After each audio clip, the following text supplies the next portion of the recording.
Mhm. En italien, on dit scorcio. Scorcio, c'est le raccourci, donc c'est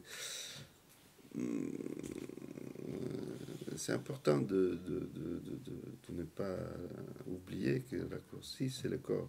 C'est le corps un raccourci. Mhm. C'est-à-dire, d'abord le corps, on peut faire un raccourci d'un objet ou dans l'espace, mais enfin, Non, ça- les lieux de l'expérimentation formelle du raccourci, c'est un corps. Mhm.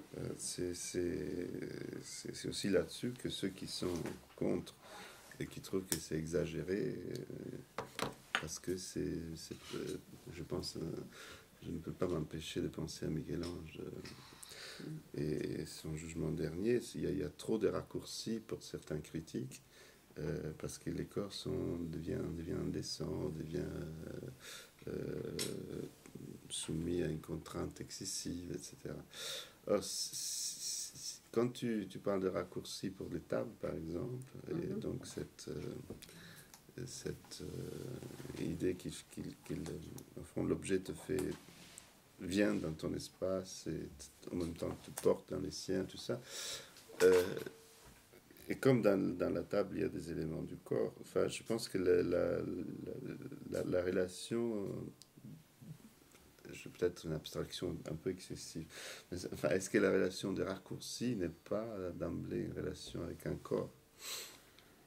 Mais je pense que c'est ce qui se passe. C'est comme ça qu'on en sort nauséeux. C'est absolument une relation avec un corps, mais là, sauf que le corps n'a pas la table, mais c'est notre corps. Mais c'est nous qui sommes étirés vers cet objet. Donc c'est un raccourci inversé dans un sens. Hein, c'est pour ça que j'ai parlé de l'extensité de Bergson. Un raccourci qui va dans l'autre sens, c'est-à-dire qui émane de nous-mêmes. Mais c'est quand même la table qui visuellement colle, dont on ne peut pas prendre la distance nécessaire pour se sentir bien. On est constamment ramené à regarder de près parce que c'est tellement choquant de voir ses cheveux. Et en même temps, c'est tellement difficile à les voir et à voir que ce sont vraiment des cheveux. On continue à vouloir vérifier que c'est bien ça qu'on a vu. Donc c'est aussi, on parlait de présent, c'est aussi une espèce de raccourci du présent. On reste dans le présent. On ne peut pas prendre une distance ni spatiale ni temporelle. Et c'est pour ça que c'est un raccourci temporel, justement. Mais oui, le corps est absolument affecté. Je pense que c'est ça qui fait la différence avec l'identification, disons, plutôt quotidienne, presque facile d'identification. Quand on voit quelque chose d'émouvant, on s'identifie, on dit mais ce serait horrible d'être dans cette situation et tout ça. Je pense que il y a un danger dans l'identification qui est qu'on s'approprie la douleur de l'autre, qu'on perd la distance, qu'on ne voit plus que bon, c'est quand même différent de voir une image que d'être dans la situation. Et cette identification fait très facilement qu'on se sente bien parce d'abord on est content de ne pas être dans cette situation, en plus on se sent un peu charitable de prêter attention à cette douleur et on se dit bon, je vais donner un peu de charité à l'église parce que il faut quand même remédier à cette faim meurtrière en Afrique, et donc c'est un appel à la charité, mais ce n'est pas la même chose qu'un affect qui fait que tu changes, que tu es vraiment affecté par un objet qui te fait mal sans t'identifier à l'atrocité de cette douleur, parce que ça ne fait pas mal à ce point-là. Ce n'est pas la même douleur. Il ne faut pas oublier que quand on est un peu nauséeux en sortant de cette installation, c'est quand même pas ta mère que tu as vue assassiner devant tes yeux. Hein? C'est pas la même chose. Et on ne peut pas croire non plus que c'est la même chose. Il me semble peut-être intéressant de reprendre à partir de ce que tu entends de dire. Moi, il me semble plus plus que difficulté, je dirais trouble. C'est- Et même en répondant à l'exemple des Caravage que tu as utilisé hier, il y a plusieurs niveaux de troubles, même dans le scorcio, même dans les raccourcis.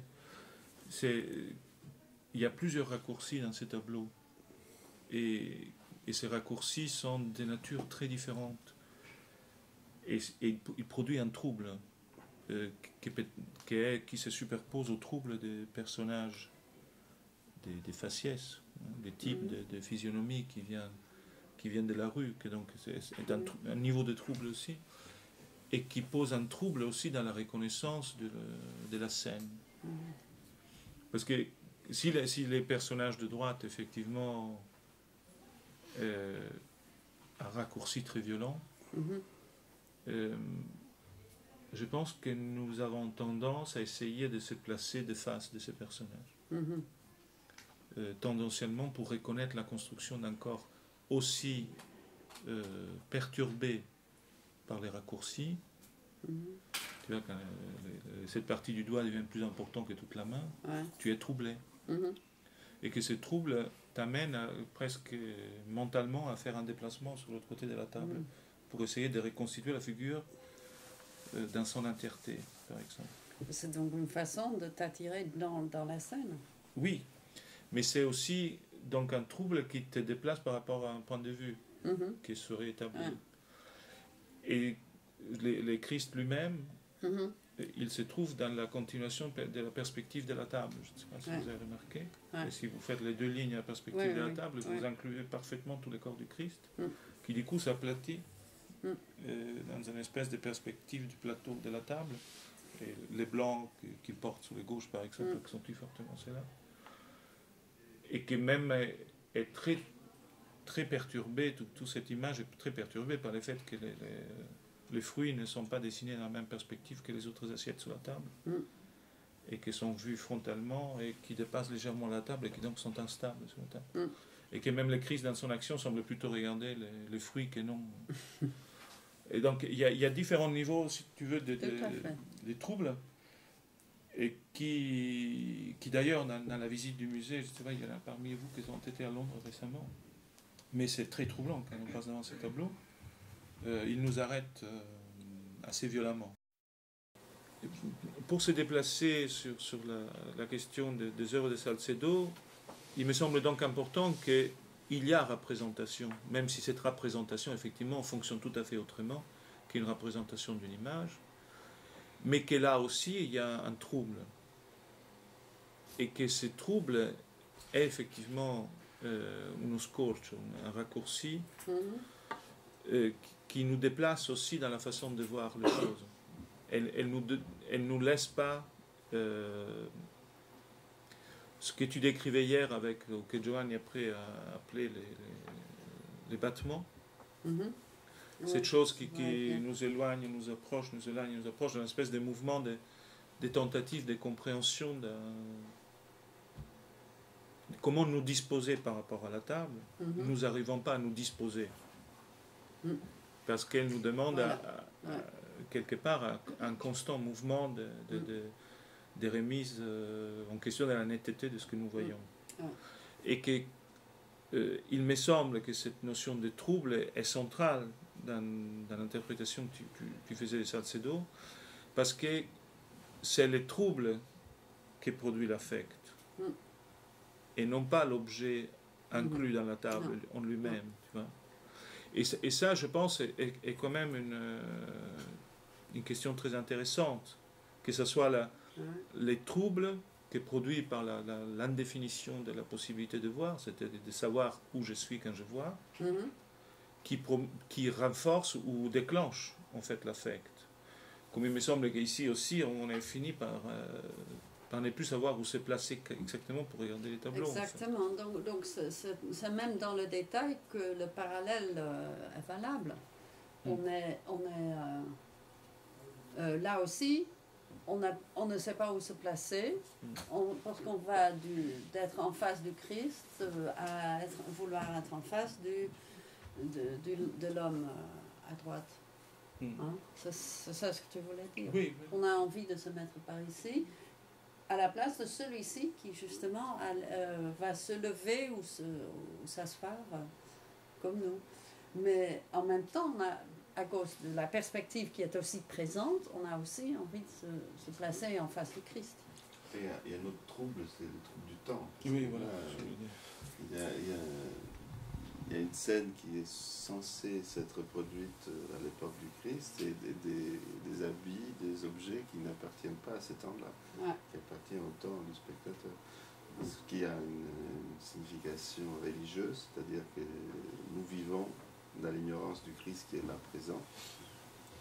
Si je me résumais l'enseignement de ce tableau d'une façon un peu stupide, mais c'est une dimension existante, c'est-à-dire que Christ est là et on ne voit pas. Et ça a été le cas pour les pèlerins d'Emmaüs, c'est le cas aujourd'hui pour tout le monde. Aujourd'hui, au temps du tableau. Donc, le raccourci est aussi un raccourci de collision de temps. Oui, tout à fait. Et c'est ce qui est intéressant aussi dans l'utilisation du propriétaire du café, du coin. Le monsieur en blanc est clairement le propriétaire du café du coin où ils sont allés manger. Et ce qui est, lui, il y a une espèce d'autre étonnement de regarde, moi, cet étrange oiseau là. C'est pas les, non, il a toute une gestuelle autre que les deux personnages qui sont en train de vérifier effectivement la merveille. Mais quand moi, je voulais parler aussi de la question du temps, mais aussi dans un sens où il me semble que l'acte d'étonnement est subite, est quelque chose que un acte subite. C'est même pas le temps de s'apercevoir qu'il est passé. Or que les scorch, ou les raccourcis ici, est aussi une suspension d'une position impossible et de gestuels impossibles. Or que, par exemple, il nous couvre les personnages qui semblent les plus étonnés. C'est à peine les sourcils, non, ici sur les côtés, qui nous fait penser, qui nous fait imaginer la tête qu'a ce bonhomme que nous voyons presque pas. Et que là, il est en train de, comme si le visage s'était arrêté dans une position d'étonnement. Et donc, le corps aussi. Et le corps aussi. C'est justement les visages qu'on ne voit pas. Qu'on ne voit pas, qu'elle est plus efficace à nous donner l'impression d'un instant arrêté. Et là, je pense aussi que nous sommes dans un instant arrêté. Et dans ton analyse hier, tu parlais de ces raccourcissements du temps aussi, qui me paraît important aussi. C'est-à-dire que si on revient sur la question de la recherche, est-ce que c'est important qu'elle recherche un fait historique précis et qu'il y a donc trace de quelque chose? Il me semble que là aussi, il y a toute une question de raccourci temporel. C'était que les vêtements de cette fille se trouvent cousus dans l'objet artistique, dans l'objet que nous venons voir. Ce n'est pas une question d'artistique, mais c'est une question d'objet que nous observons avec un trouble, donc avec attention. Il me semble que là vient s'instaurer un raccourci aussi temporel, parce que quand je découvre le vêtement, je découvre quelque chose qui est historiquement donné, c'est-à-dire la vie d'une personne qui a effectivement existé.